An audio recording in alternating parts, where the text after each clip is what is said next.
दिल्ली की सियासत से इस वक्त की सबसे बड़ी खबर आम आदमी पार्टी में अंदरूनी खींचतान अब खुलकर सामने आ गई है। पार्टी ने अपने ही युवा चर्चित चेहरे राघव चड्ढा को राज्यसभा डिप्टी लीडर के पद से हटा दिया है और उनकी जगह अशोक मित्तल को यह जिम्मेदारी दे दी गई है। इसके लिए पार्टी ने राज्यसभा सचिवालय को एक आधिकारिक पत्र भी भेजा है, जिसमें साफ तौर पर कहा गया कि अब राज्यसभा में आम आदमी पार्टी को जो बोलने का तय समय मिलता है वही राघव चड्ढा को नहीं दिया जाए और वह पार्टी के कोटे का समय लेकर सदन में नहीं बोल सकते हैं। ये फैसला ऐसे समय में आया जब 37 वर्षीय राघव चड्ढा को देश के उन युवा सांसदों को गिना जाता रहा जब लगातार जनहित के मुद्दों को संसद में उठाते रहे। उन्होंने हवाई अड्डों पर सस्ते खाने की सुविधा की मांग उठाई थी, गिग वर्कर्स के अधिकारों को लेकर आवाज उठाई और पैटर्निटी लीव को कानूनी अधिकार बनाने की भी बात कही थी। लेकिन इन सब के बावजूद पार्टी ने उनके खिलाफ ये बड़ा कदम उठाया और उसके बाद राघव चड्ढा ने सोशल मीडिया पर एक वीडियो जारी कर अपने कामकाज को और उपलब्धियों को गिनाने की कोशिश की। आम आदमी पार्टी ने 3 आरोप लगाते हुए ये कहा कि इन 3 आरोपों की वजह से हम राघव चड्ढा को पार्लियामेंट में बोलने का मौका नहीं देंगे।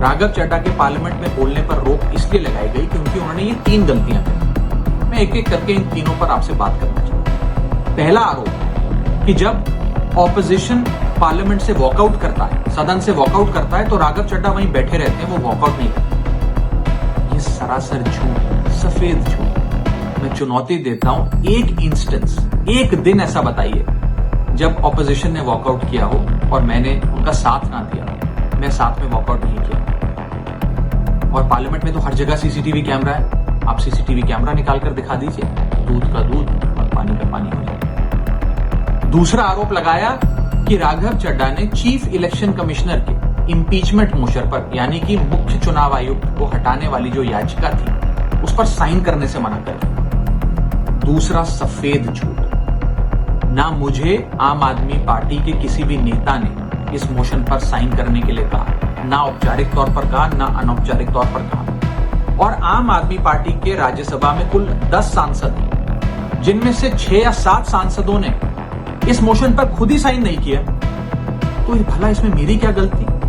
खाली सारा दोष मुझ पर ही क्यों बढ़ा जा रहा है? और इस मोशन के लिए राज्यसभा में कुल 50 सिग्नेचर चाहिए होते हैं, यानी कि 105 विपक्षी सांसदों में से मात्र 50 सिग्नेचर से ये याचिका पूरी हो जाती। तो इतना शोर क्यों? और तीसरा आरोप जो मुझ पर लगाया गया वो ये था कि राघव चड्ढा डर गए हैं और इसलिए वो बेकार मुद्दे उठाते। पहली बात मैं बता दूं कि मैं पार्लियामेंट में शोर मचाने, चीखने, चिल्लाने, माइक तोड़ने या गाली देने नहीं गया। मैं वहां पर जनता के मुद्दे उठाने गया हूं, लोगों की बात करने गया हूं। और मैंने कौन सा मुद्दा नहीं उठाया? मैंने जीएसटी से लेकर इनकम टैक्स की बात करी, पंजाब के पानी से लेकर दिल्ली की हवा का मुद्दा उठाया, हमारे सरकारी स्कूलों की हालत से लेकर कैसे पब्लिक हेल्थ केयर इंस्टीट्यूशंस को मजबूत किया जाए, इंडियन रेलवेज में जो पैसेंजर्स ट्रैवल करते हैं उनकी समस्याएं रखी, यहाँ तक कि मेंस्ट्रुअल हेल्थ, एक ऐसा मुद्दा जिसके बारे में लोग बात करने से कतराते हैं, वो बातें तक रखी। बेरोजगारी से लेकर महंगाई तक तमाम मुद्दे उठाए। आप मेरे 4 साल का पार्लियामेंट का ट्रैक रिकॉर्ड उठाकर देख लीजिए। और मैं पार्लियामेंट में इंपैक्ट क्रिएट करने गया, मैं पार्लियामेंट में रकस क्रिएट करने नहीं गया। ये टैक्स पेयर के पैसे से जो पार्लियामेंट चलती है, उस टैक्स पेयर के मुद्दे उठाने में पार्लियामेंट में गया। अंत में मैं बस इतना कहना चाहता हूं कि जो लोग आज मुझ पर आरोप लगा रहे हैं, झूठे आरोप लगा रहे हैं, कि हर झूठ को बेनकाब किया जाए और हर सवाल का जवाब दिया जाए, क्योंकि मैं घायल हूं, इसीलिए घातक हूं। दरअसल पिछले काफी समय से राघव चड्ढा और पार्टी नेतृत्व के बीच दूरी बढ़ती नजर आ रही थी। वह पार्टी के कार्यक्रमों में शामिल नहीं हो रहे थे, अरविंद केजरीवाल के लिए चुनाव प्रचार से भी दूर रहे, सार्वजनिक तौर पर उनके समर्थन में बयान भी नहीं दे रहे। 27 फरवरी को जब सीबीआई अदालत के केजरीवाल को दिल्ली शराब नीति मामले में राहत मिली, तब राघव चड्ढा की तरफ से कोई प्रक्रिया नहीं आई। यही वजह रही कि पार्टी के अंदर ये धारणा बनने लगी कि वह अब पार्टी लाइन से अलग चल रहे हैं और अब उनका रुख बदल रहा है। कुछ नेताओं को यह भी लगा कि ये बीजेपी के करीब जा रहे हैं और पार्टी के समर्थन में खुलकर नहीं बोल रहे। खास तौर पर उस समय जब शराब नीति मामले में जांच चल रही थी, अरविंद केजरीवाल की गिरफ्तारी भी थी, तब पार्टी के बाकी नेता सड़कों पर उतरकर विरोध कर रहे थे। लेकिन राघव चड्डा उस दौरान ना तो संसद में मुखर थे और ना ही किसी बड़े विरोध प्रदर्शन का हिस्सा बने।